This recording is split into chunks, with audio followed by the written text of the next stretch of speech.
일본이 항복 선언을 했다. 사실상 금리 인상을 한다. 이게 무슨 말일까요? 일단 항복 선언이라는 것은요. 아베노믹스에 대해서 항복을 한다. 예, 이렇게 생각하시면 간단할 것 같습니다. 아베노믹스는요. 기본적으로 N저, 그죠? N저를 강하게 드라이브를 걸면 기업들이 수출을 많이 할 거다. 그러면 기업들이 수출을 많이 하면 기업들 입장에서는 돈이 쌓이니까 일자리를 많이 만들 거다. 일자리를 많이 만들면 시장은 소비를 많이 할 거고 소득이 늘어나니까 소득이 늘어나니까 소비를 많이 할 거고 이 소비가 많이 하게 되면 경기가 선순환으로 돌아간다. 이게 아베노믹스의 핵심이거든요.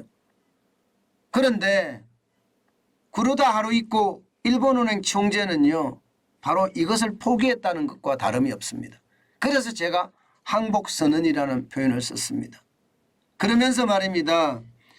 이게 초저금리 정책도 자연스럽게 깨지게 생겼습니다. 아마 어저께 시장에서 난리가 났었잖아요. 지금 미국 시장뿐만 아니라 오늘 미국 시장이 저렇게 약세를 면하지 못했던 것도 뭐 일본의 영향이 굉장히 있었다 이렇게도 이야기할 수가 있습니다. 아시아 시장은 말할 것도 없고요. 한국 시장, 중국 시장, 대만 시장 쭉쭉 다 빠졌으니까요. 그러면 뭐라고 지금 이야기를 했길래 이런 일이 벌어지느냐. 바로 이거예요. 일본은행 장기금리 변동 용인폭을 확대했습니다. 지금까지는 플러스 마이너스 0.25%였다면 이제부터는 플러스 마이너스 0.5%가 된 거예요. 일본은 기준금리가 마이너스 0.1%잖아요. 그죠? 마이너스 0.1%. 그런데 장기금리에 대한 변동 용인폭이 지금 0.25% 플러스 마이너스 0.25%에서 이게 0.5%까지 확대했다는 것은 금리 인상 효과나 다름이 없습니다. 금리 인상 효과나. 사실 말입니다. 일본은 인플레이션이 굉장히 심하거든요. 그럼 인플레이션이 지금 그 어느 때보다 심하다 이렇게 이야기하는데 이게 가만히 있다가 보면 자칫 잘못하면 경제에 엄청난 악영향을 미치겠다 이렇게 판단한 듯 보입니다. 좀 더 구체적으로 볼까요? 보시는 것처럼 이게 장기금리를 플러스 마이너스 0.25%에서 플러스 마이너스 0.5%로 올리니까 금리 인상 효과가 있는 겁니다. 0.25% 인상한 효과는 있어요. 물론 단기금리는 마이너스 0.1% 유지합니다. 유지하지만 더 심각한 것은 그 다음에 제가 보여줄 겁니다. 이겁니다. 일본 중앙은행이 장기국채를 매입하는 것을 확대했습니다. 월 7조 3천억 엔에서요. 월 9조 엔까지 장기국채를 매입합니다.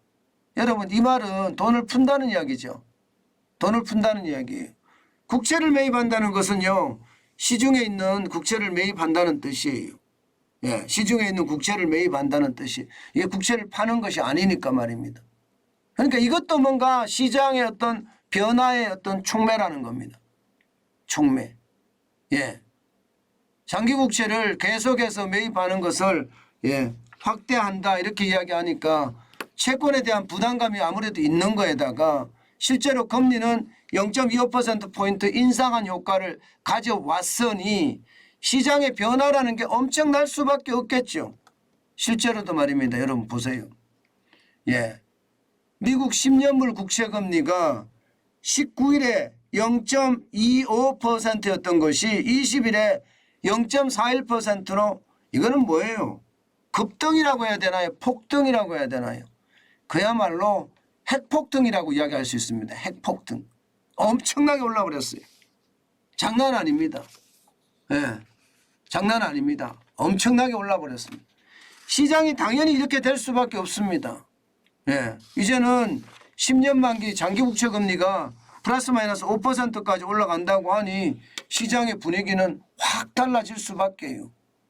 그러면 일본의 어떤 금융정책의 기조가 변한 거죠.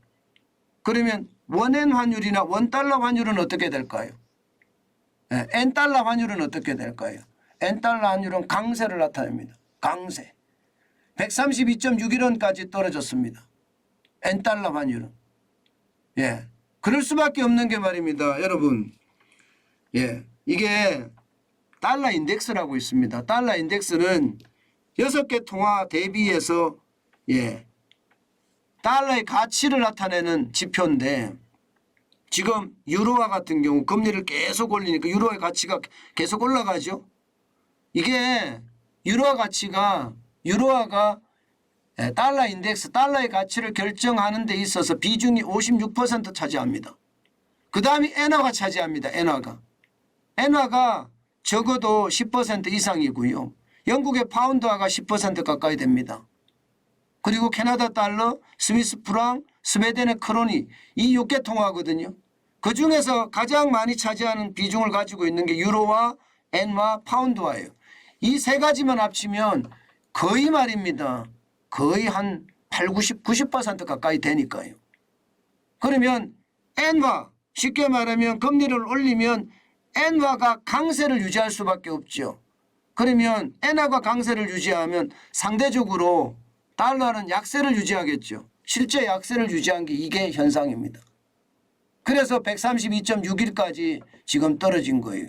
지난 11월 30일은 138.03까지 기록을 했었거든요. 아마 여러분들 원엔 환율도 보셨을 거예요. 원엔 환율도 지금 굉장히 많이 차이가 나죠. 원엔 환율도 제가 950원 밑으로 내려가면 사라 이런 말씀을 많이 드렸는데 지금 974.14원까지 올라갔잖아요. 974.14원까지. 그만큼 이게 일본의 어떤 금융정책 기조의 변화가 시장에 어마어마한 영향을 주고 있다 이렇게 이야기할 수가 있는 겁니다. 일본이 이렇게밖에 할 수 없는 이유는요. 이게 당연합니다. 다른 나라들 다 올리거든요. 일본만 안 올릴 수가 없습니다. 일본만 안 올리고 있었어요. 지금까지 계속 구루다 하루이코 일본은행 총재가 끝까지 버텼습니다. 근데 버텼는데 결론은 어떻게 됐어요? 결론은 물가만 엄청나게 올라가고요. 일본의 외국인 투자자들만 다 빠져나가고 말았습니다. 지금 물가가 10월에 소비자 물가가 3.7까지 올라갔거든요. 이것은 여러분 예상했던 것보다 월등하게 많이 올라간 거예요. 월등하게 많이 올라간 거예요. 이게 일본의 물가는요. 디플레이션이라고 해서 말입니다.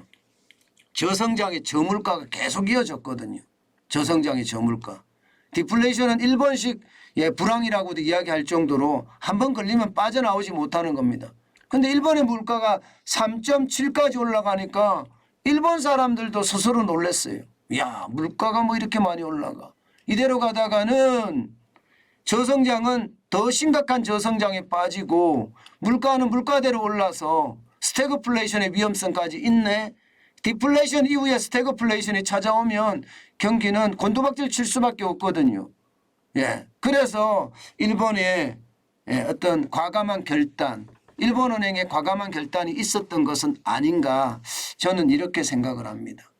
결국 말입니다.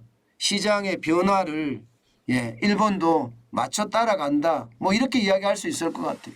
지금 다 올렸거든요. 미국은 기준금리가 4.5까지 올라갔죠. 대한민국도 3.25입니다. 유로존도 2.5예요. 이게 유로존은 0이었거든요. 0. 영국은 3.5고 일본도 이제 마이너스 0.1에서 계속 머물고 있지는 않겠다. 시장의 어떤 변화의 폭이 굉장히 달라지겠다. 뭐 이런 이야기 달라지지 않을 것 같습니다. 저는 일본이 결국 말입니다. 크게 늘릴 수밖에 없는 크게 전환할 수밖에 없는 그런 상태로 가지 않겠느냐 하는 게 저의 예상입니다. 아마 일본도 그 어느 때보다 지금 금융정책이 요동을 칠 것 같아요. 당분간. 그러면서 우리가 엔화도 한 번쯤 주목을 해봐야 됩니다. 제가 여러분들에게 950원 밑으로는 계속 사시라고 말씀을 드렸습니다. 제가 일본을 몇 번을 갈 것인지 내가 일본을 가는 거 곱하기 비용 곱하기 엔화 이렇게 사라고 말씀을 드렸는데 예, 지금은 좀 늦었는 것은 아닌가 그런 생각은 해봅니다. 어쨌든 950원 밑으로 내려갔을 때 많이 사신 분들은 예, 계속 가지고 계시는 것이 좋을 듯 보입니다.